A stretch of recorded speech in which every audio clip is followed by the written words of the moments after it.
Hello, everybody. Welcome to the Saturday edition of Chat with Mack. We're glad to have you. For those of you that watch us every week, we really appreciate you and your suggestions. And for those of you that are new to what we do, welcome, welcome, welcome. Nadeem, how's it going, sir? It's going great. It's Saturday, so better than Friday. Oh, man, it's always a good day. So busy, very rainy day. The thunder has been absolutely ridiculous today. Yeah, it has. So I wanted to talk about, for those of you that have been watching the news, you've heard about this whole thing with Kronos. A few companies, and I know somebody personally that was affected by this. Kronos had a vulnerability that was exploited. I think it's called Nadeem, help me out there. Log4J. Log4J, there it is. And companies are scrambling. As a matter of fact, I've been reading about it. It looks like this is not going to be a short-term solution. This looks like it's going to take a while for them to figure out. Nadeem, tell us a little bit about that. So the issue starts with the Log4j library. It's a logging library that is used heavily in Apache. If you don't know, Apache is the web server used mostly on Linux-based operating systems. So any web server that you run, of course, you want to have some logging capability in it. You want to be able to log activity very quickly because you don't want to slow things down and buffer them, because then the whole web server slows down, and you don't want that. So Log4j is a very good library to very quickly log information that is coming from this Apache web server. The problem is there was a vulnerability found in this library, and a lot of other systems use this same library just because it's very efficient, very fast. So a lot of other softwares use this library. Depending on how this library is implemented in the software, some systems are impacted by this vulnerability. The reason why everybody's talking about this, it is, number one, very widely used library. Number two, the hack is a very easy hack. And when I say widely used, not just in web servers, Apache, a lot of devices use Apache web server. For example, you might have copiers that have a web server and a web interface that you admin the copier through, and that might be running Apache. You might have a phone sitting on your desk that is running some sort of Linux, and the web interface of that phone is running Apache. So Apache is on a lot of different devices. Your refrigerator, your smart refrigerator, could be using Apache for that web interface. So it's used in so many different places. And then on the other side, and I'm not going to go into how easy it is to hack, but it is very easy, and you can Google it. Any script kiddie can very easily use this vulnerability. And script kiddie is just a term that a lot of the hackers use for, people in their mama's basement just hacking systems. So it's very easy to hack, and that's why it's such a big thing. Now, a lot of companies have already proactively reached out to their customers and let them know if there was an impact, issued fixes, rolled out firmware updates, whatever it is. They've tried to mitigate this, but still, there are so many systems out there that are vulnerable, especially devices that are not proactively managed. So, for example, I had a call yesterday with a customer where a few customers where their phones that connect to their IP-based phone system got firmware updates to fix this vulnerability. And they were like, well, why do we have to go through this? Why did this happen? And blah, blah, blah. And it's like, look, this is a good thing. The provider, the service provider, rolled out a firmware soon as a vulnerability was found. That means they're looking after you. They're protecting your system. Right. Now, if they had not done that, then you have a door open where the bad guys can get into your system. And an IP-based phone system, it is something inside your network. It is something inside your firewall. So if that gets compromised, you're in a bad spot. You don't want that. So there's a lot of fallout from this. Companies are issuing updates. They're saying, if they are impacted, and if they are, how they're mitigating it or how they're fixing it. So that's the thing. So if you're running any sort of Apache web server, which a lot of companies out there are, then you want to look at making sure that the systems are fully patched. If the systems are patched and this vulnerability is mitigated, fine. Now another way to mitigate the vulnerability is, let's say you have a copier inside your office. If that copier is isolated from the outside world, then the only impact you have is somebody inside the office trying to hack into it. What's the likelihood of that happening, right? So you've kind of mitigated it there. Now, if that copier is accessible over the internet, and there are some companies who will allow people over the internet, their employees, to, for example, print from home without having to VPN in. So if that's the case, now that vulnerability could be exploited by anybody out on the internet, and that's a big problem. So you got to kind of figure out where you are, and this is just I was actually I think yesterday I talked to a couple of people that they were so busy with other stuff they didn't even know what was going on, and they were like, oh, our phone's updated and we had to reauthenticate. Why did we have to do that? And I was like, oh, it's because of the Log4J. The firmware was updated on the phones, which is a good thing.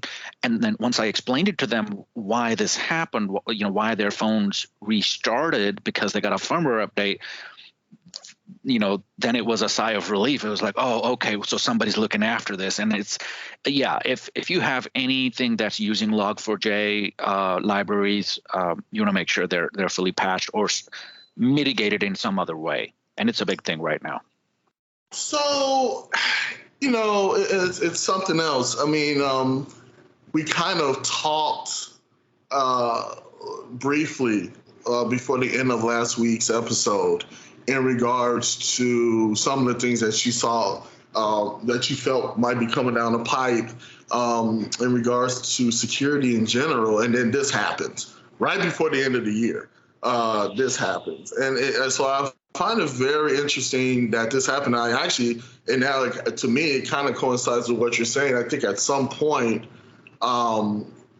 similar to what happened in Europe, I think there's going to have to be something, that happened that needs to happen in regards to safeguard companies and, quite honestly, employees. Because, like I said, I have a friend right now. She still hasn't gotten paid because Cronus hit. Yeah, she still hasn't gotten paid, which I find very interesting that there maybe is not some type of backup to the backup should this happen, but apparently that's not the case. I don't know.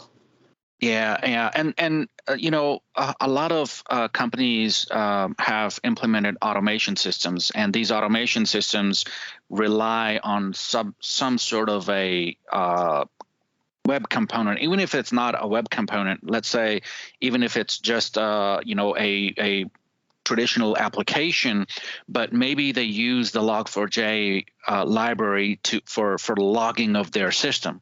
Yeah. And when this vulnerability gets out into the wild, well, now you have a big problem. Now there's a couple of things you can do, right? You can issue a patch very quickly, which if it's a big system, it's not easy to do. It takes time.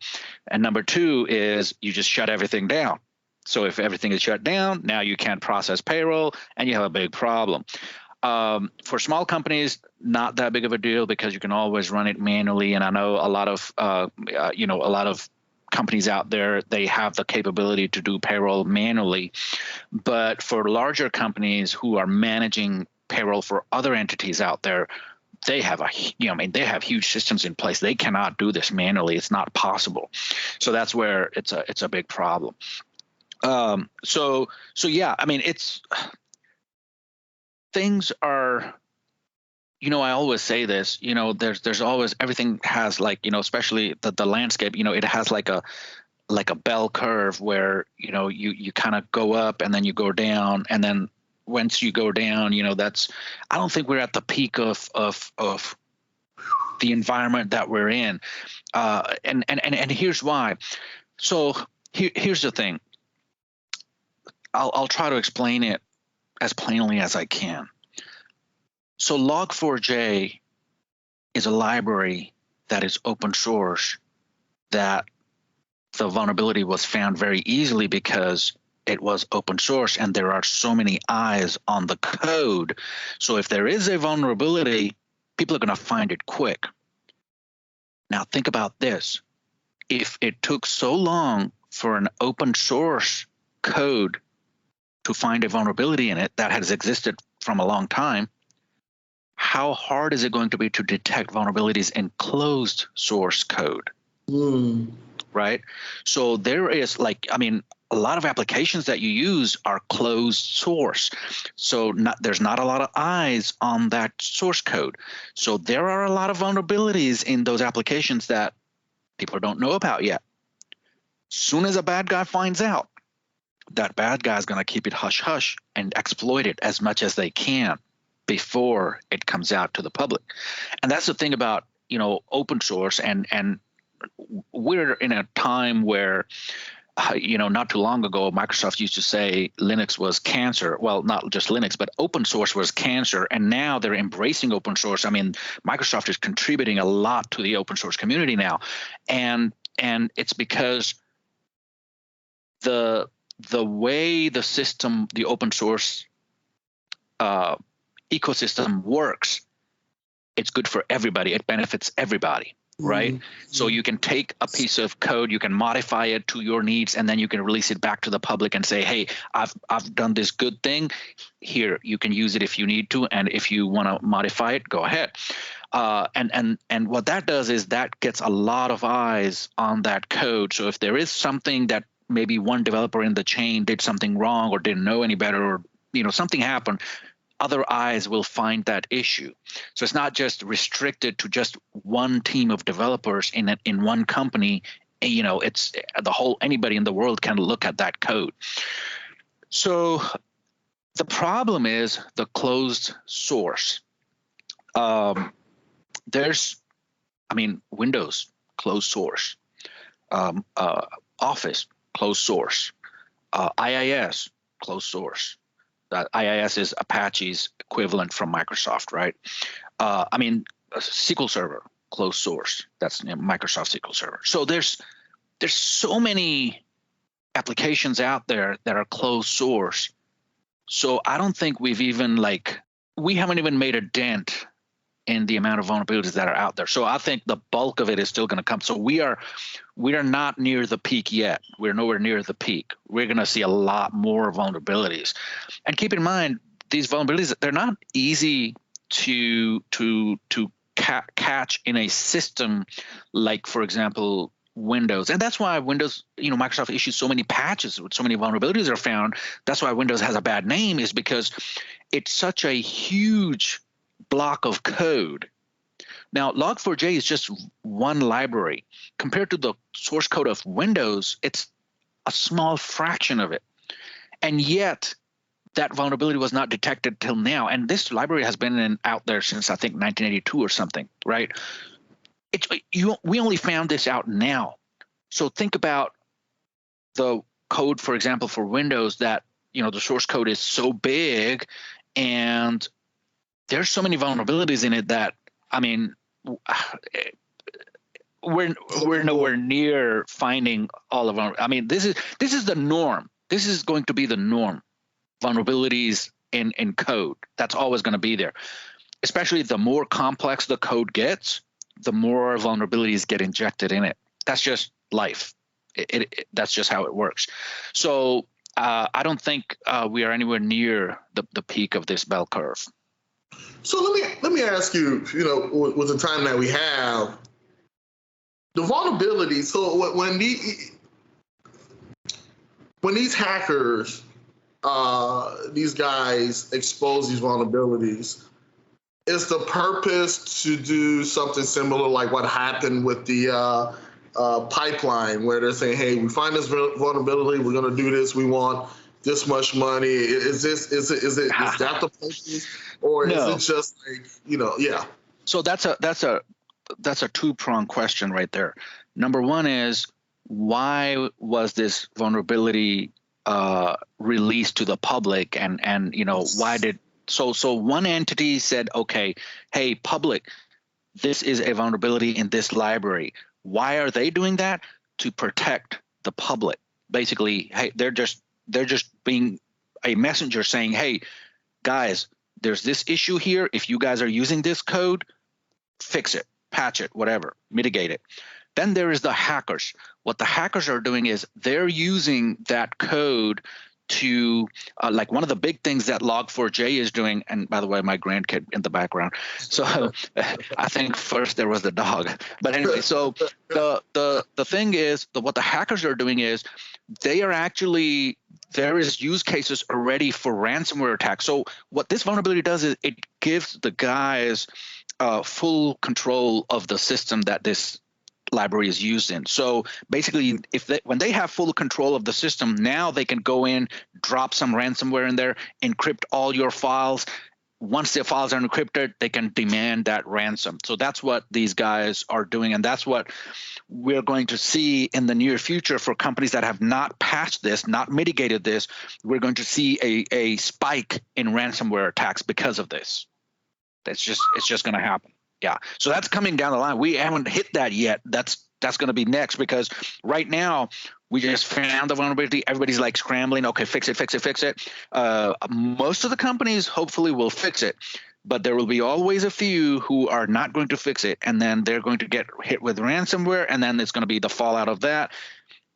It's going to take some time, but we're going to have some big problems here. That's scary.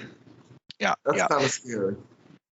Yeah, and the Log4j library, I mean, it's used in so many different systems, systems that control systems. So these are control systems that are used. I mean, think of it this way. Let's say it's used in a control system for a power generation plant. I mean, whoa. Right. Oh yeah. So this power generation plant, it could be a gas power generation plant. It could be a nuclear power generation plant. Whoa. Yeah. So is there? This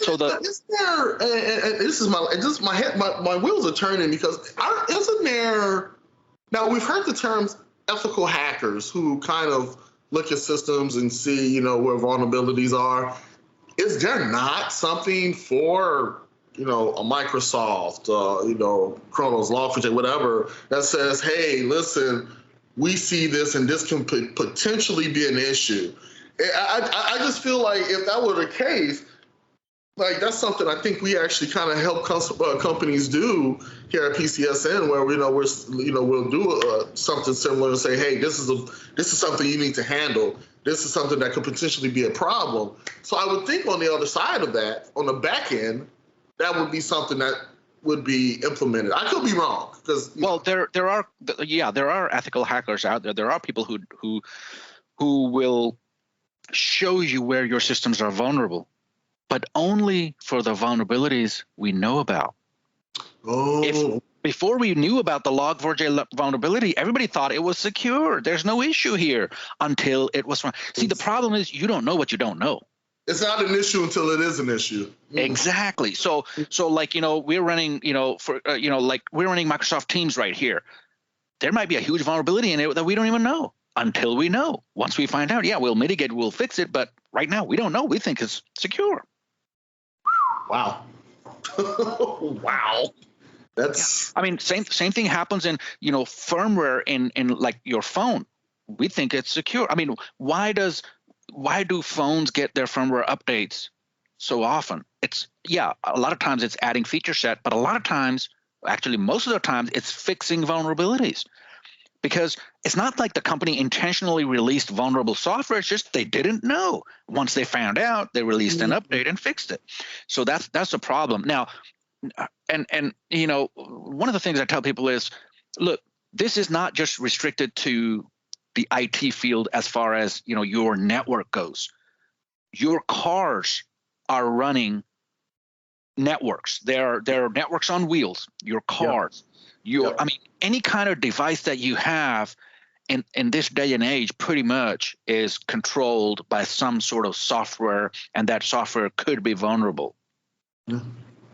So now I'm not saying go out and buy a very old car that doesn't have any electrical components and is all mechanical. It might be a good thing to have, because if there is an EMP blast or something in the atmosphere, you'll be the only one driving, right? Oh, yeah. But at the end of the day, yeah, the more complex these systems get, the more vulnerabilities are going to get injected in them. So the smart cars out there now, cars that and this is why there is a new field opening up, a new field of cars like what Tesla did. They will update their cars over the air. Yep. In the past, it's always been you got to go to the dealer, they got to hook it up to the machine, they got to flash it, all that. That was and a lot of times they even charge you a bunch of money for it. Yep. But the game is changing, because these cars and devices are getting so complex. There's so many vulnerabilities that you want to fix them. Not only that, Tesla took it a step further, where they will add enhancements over the air, right? So like if it's almost like you go to sleep one day and then you wake up and you have a new car, because over the night the car got new firmware, and now it can like for example use more power for the motors. And that's has actually happened, with Tesla. And usually, they'll do, weird stuff, like they'll have maybe they'll roll out firmware to a bunch of cars. So if the cars are in vicinity, they will, do their lights, and it'll be like a light dance and stuff like that. But the thing is, the reason why this makes sense going forward is because all these systems are getting so complex. The more the complexity, the more chances of vulnerable code, because at the end of the day, that code is written by humans. A lot of stuff. So it's a lot to think about, but the thing is, most companies are trying to stay on top of that. I mean, I know a lot of vendors that we use, they proactively reached out to us and showed us how they use the Log4j libraries, if they do, and how it doesn't impact them because of their implementation, the way they implemented the libraries. Some companies are kind of quiet, so we kind of, companies that we don't hear from, we don't get updates from, we want to kind of keep them behind firewalls so that their systems are not open to the public. But I haven't. I mean, it's we haven't yet seen the fallout from this vulnerability.